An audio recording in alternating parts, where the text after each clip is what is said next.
सप्ताह गाय दृष्टिकनुष्टुभ्रादिभङ्क्ति दृष्टिं जगद्यच्छन्दांशे तत्सवितुरित्यस्य विश्वामित्र ऋषिः सविता देवता गायत्री छन्दः आपो ज्योतिरित्यस्य प्रजापति ऋषेः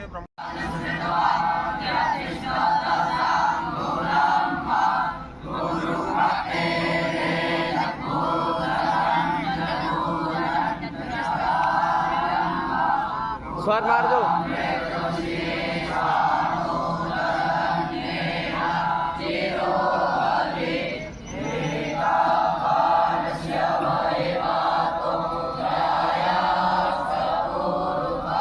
पुरुषस्य विष्णोः आज्ञया प्रवर्धमानस्य अद्य ब्रह्मणः द्वितीये परार्धे श्रीशुवेदवाराः कल्पे सप्तमे वैवशवतमन्वन्तरे अष्टाविंशतितमे कलियुगे कलिप्रथमधरणे भूर्लोके भारतवर्षे जम्बूद्वीपे धर्मक्षेत्रे कपिलकद्दमाश्रमे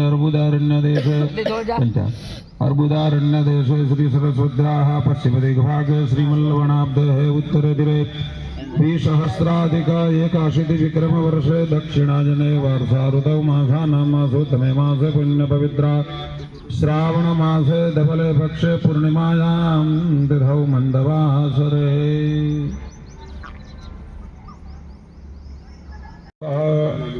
अनुसन्धानेन यमादृशङ्कल्पपूर्वक संकल्पश्रवणपूर्वक दशविधिना स्नानमहं करिष्ये।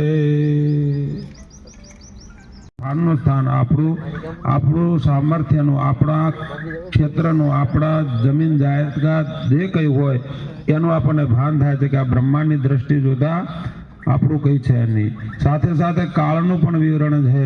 આ વિશાળ કાળ છે, કાળો જગત ભક્ષક. આ વિશાળ કાળની અંદર આપણું જે જન્મનોથી મૃત્યુ સમયનો જે સમય છે, જીવન છે, એ જીવન એ તુચ્છ છે.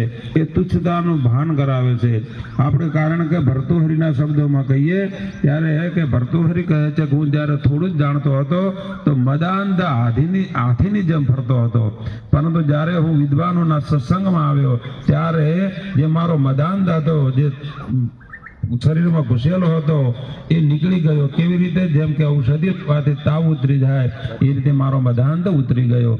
એમ જ્ઞાનથી છે ને આ મદાંધ છે, એ મદાંધ જ પાપનું મૂળ છે. આ જ્ઞાનથી મુક્તિ મળે છે.